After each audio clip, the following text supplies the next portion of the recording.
This is Hidden Killers with Tony Brueski. Here now, Tony Brueski. There's a kind of silence that doesn't come from peace. It comes from exhaustion, from years of asking questions no one will answer, staring at headlines that never fill in the blanks, watching the rest of the world move on while your life is permanently anchored in a single night. That's the silence Alivia Goncalves walked into when she sat down alone across from prosecutors and investigators in Lewiston, Idaho. She wasn't there for closure. She doesn't even believe in that word anymore. She was there for truth, whatever that means after the damage is already done. And she recently sat down with reporter Brian Entin to discuss all of this, and I highly recommend checking out that interview. Brian Entin Investigates is his channel, and it's a very, very interesting interview. I want to give some thoughts, some reactions after hearing her voice in this story and what she discovered. For nearly 2 years, the family of Kaylee Goncalves, one of the 4 University of Idaho students brutally murdered in November of 2022, has been navigating a system that feels more procedural than human. After the shocking plea deal that took a potential trial off the table, Alivia decided to do what few could even imagine doing: face the people who built the case and ask for everything she wasn't allowed to know.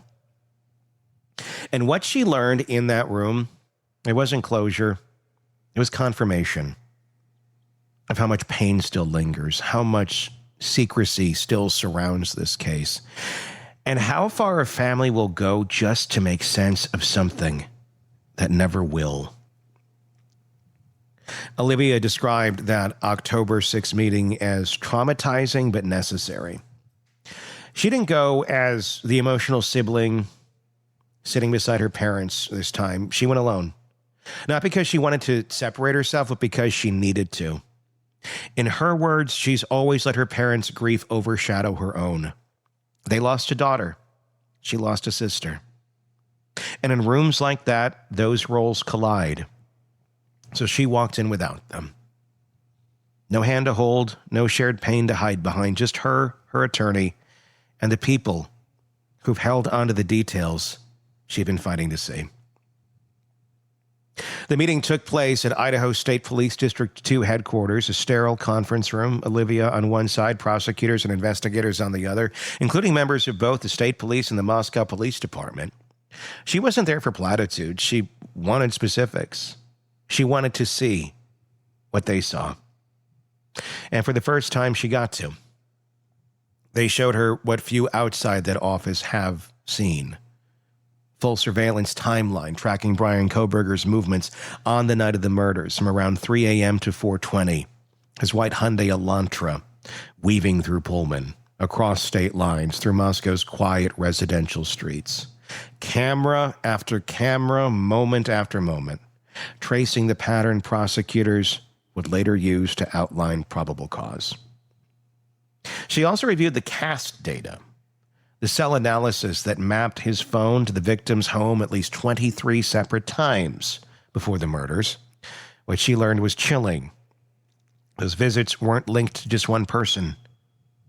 They were random, sporadic, sometimes aligning with one roommate, sometimes with another.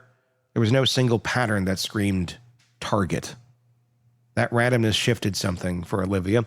She said it made more sense to her, that maybe the truth wasn't that someone specific was hunted, but that the house itself, that location, became the fixation, a vantage point, a curiosity that metastasized into obsession. It's an interpretation that aligns with what prosecutors have hinted, but never explicitly confirmed, that this wasn't a crime of passion, but of opportunity. And yet for Alivia, the why, that's never mattered. She says this doesn't keep her up at night. She's not chasing a motive because no answer would ever make sense. The why doesn't undo what happened.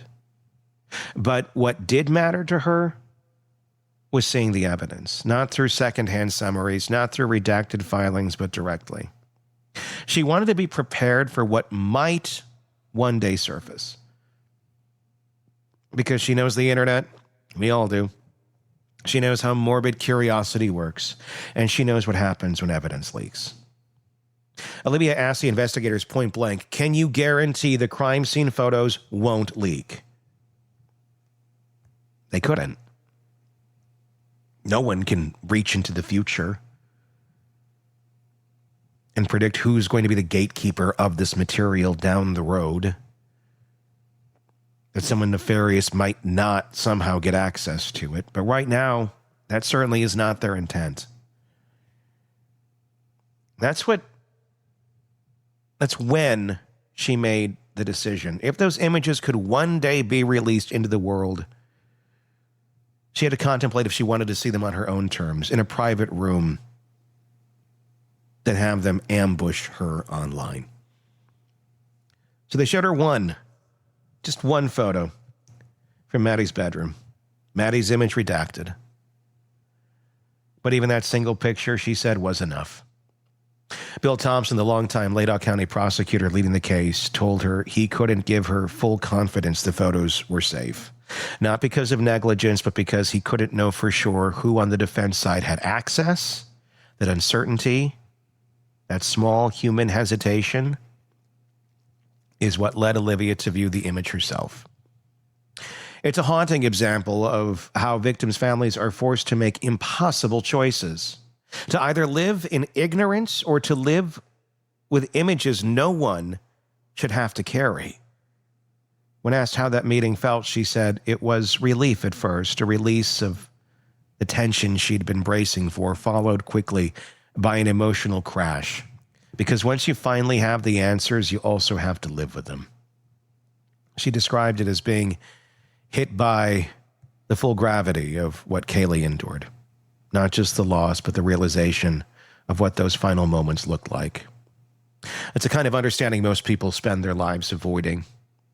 But she sought it out deliberately because she wanted to carry it herself so her family wouldn't have to. It's a kind of strength we rarely see in public, the kind that comes without cameras or statements or applause, just private, unrelenting love.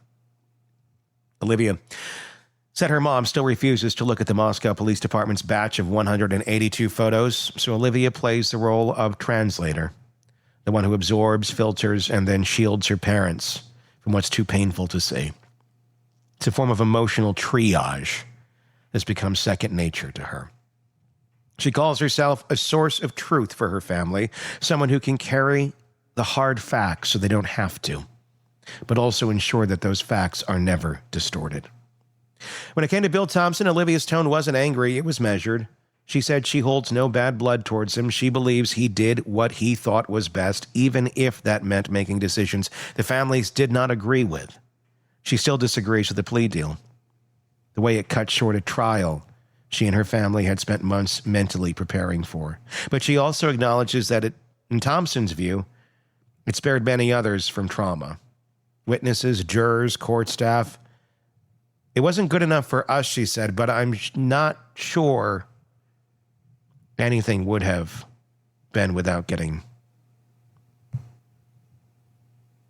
your sister back.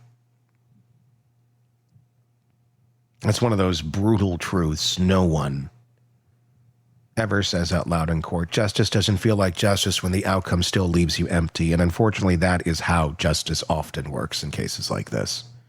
You can't bring your loved one back. Alivia said Thompson stayed quiet during most of the meeting, but not cold. There was a mutual understanding now, something that took months, even years to form through the frustration of gag orders and silence. She said it would have helped to have this kind of open dialogue earlier, before the walls went up, before it all ended with a plea, but she accepts that it's too late for that now. One of the few new pieces of information to emerge in the conversation involved Kohberger's family. Alivia confirmed that prosecutors had long been aware of one of his sisters being a potential witness. Not a surprise to her, but newly revealed given that the sister's name recently appeared on the prosecution's witness list. She explained that one of Kohberger's sisters allegedly saw him with a knife, the same model he bought on the parents' Amazon account. It wasn't speculation. She said investigators told her the purchase was made through a gift card he bought with a debit card, around $120, which he immediately used to order a K-bar knife, a sheath, a sharpener, and vegan supplements. When he was arrested, those same supplements in the same order he'd purchased them were found in the trunk of his car. For Alivia, that detail mattered. It connected his digital footprint to his physical reality. It was a small but undeniable line of continuality, one that cut through months of speculation and defense maneuvering. She also talked about the newly released records from Washington State University, the ones that show multiple formal complaints filed by women who said Kohberger made them uncomfortable. She said he blocked doorways, spatially trapped them, or held them hostage in uncomfortable conversations. Alivia wasn't shocked that he was disliked. What stunned her was the volume of complaints. She pointed out what those reports imply. If there were that many formal complaints, imagine how many informal ones went unreported. It's insane, she said, that his behavior was so comically bad that he couldn't even fake being normal for a month. Her words cut through the academic detachment that often dominates the reporting on Kohberger's time at WSU. She remembered everyone that wasn't an invisible monster. He was out in public, creeping people out, getting written up, being watched, and still he slipped through. Alivia expressed frustration with how reactive the law can be, how women can report creepy behavior, even stalking, and yet nothing happens until someone is physically harmed. It's not illegal to stand outside someone's house, she said. The laws are written in a way that they've always been reactive instead of proactive. For a woman who's spent the last 2 years dissecting every systematic failure in her sister's case, that reality clearly stings. As for what's next, Alivia said she knows there's still more to come. More documents, more evidence, maybe even more revelations from Pennsylvania and the FBI. She doesn't expect closure. She expects endurance, because this process moves at what she calls the snail's pace. She's also shared her frustration over conspiracy culture, the dark online world of people who treat her sister's murder as a choose-your-own-adventure mystery. She's seen it all, the Reddit theories, the TikToks, the YouTube rabbit holes, and she's done staying quiet. Silence, she said, can become a form of complicity. That's why she's planning something remarkable, an archive, a full digital record of everything. The court documents, the evidence, the statements, the timelines, the photos, every verified piece of the puzzle stored in a central place, a living record of truth.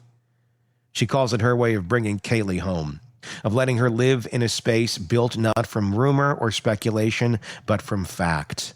In her words, Kaylee would have brought a lot more light to this world than she ever took. Alivia wants to restore that balance, to give back the light her sister didn't get the chance to share. She and her mother are working with others in their community to create something lasting, something that honors Kaylee not just as a victim, but as a source of good. Whether it's a foundation, a scholarship, or a project in her memory, they're still shaping the details. But the intent is clear, to take all this pain and transform it into something that makes the world a little kinder than the one that took her. And maybe that's the quiet revolution that victims' families rarely get credit for. The transformation from grief into purpose. Alivia doesn't want to rewrite the story of what happened in Moscow, Idaho. She wants to protect it, to make sure it's told accurately, preserved responsibly, and remembered truthfully. Because right now, the truth seems fragile. She's building what she calls that encyclopedia of Kaylee's case, so that decades from now, when people come across it, they'll hear it from the right source, from someone who lived it, from someone who refuses to let rumor become history. She's not doing it to argue with conspiracy theorists, though she admits she sometimes does. If we can't agree on the facts, she said, we have no grounds for conversation. That's Alivia in a nutshell. Practical, direct, emotionally intelligent, but no longer willing to let delusion run unchecked. She's not just fighting for her sister's memory. She's defending reality itself in a world that keeps trying to distort it. So what was revealed in this interview wasn't new evidence in the legal sense. It was something deeper, a rare window into the emotional truth of what it takes to live after the cameras leave. We learned that behind every plea deal, there's a family still trying to piece together a story they were never allowed to see in full. That behind every prosecutor, there's a human being who has to balance compassion with cold procedure. That even when justice is technically served, it rarely feels complete for those left behind. And we learned that one woman who could have chosen to retreat quietly into her grief is instead building something bigger. A legacy of truth in a time of distortion. Alivia Goncalves walked into that room to find answers, and what she left with was something much harder to hold, the weight of the truth and the courage to carry it. Because the truth isn't clean, it's complicated, painful, and sometimes unbearable. But it's the only thing that can survive the noise. And in the end, maybe that's what justice really is. Not a verdict, not a sentence, but the fight to keep reality intact. Again, want to watch that interview? Brian Entin did it on his channel. Brian Entin Investigates. It is definitely worth watching. Alivia is a example, a symbol of courage. Give me your thoughts in the comments section on YouTube. If you're not already there, search Hidden Killers with Tony Brueski. And please do hit subscribe so you don't miss our coverage of any of the cases that we continue to dig into right here. I'm Tony Brueski. We'll talk again real soon. Want more on this case and others? Then press subscribe now and don't miss a moment of true crime coverage from Tony Brueski and the Hidden Killers podcast.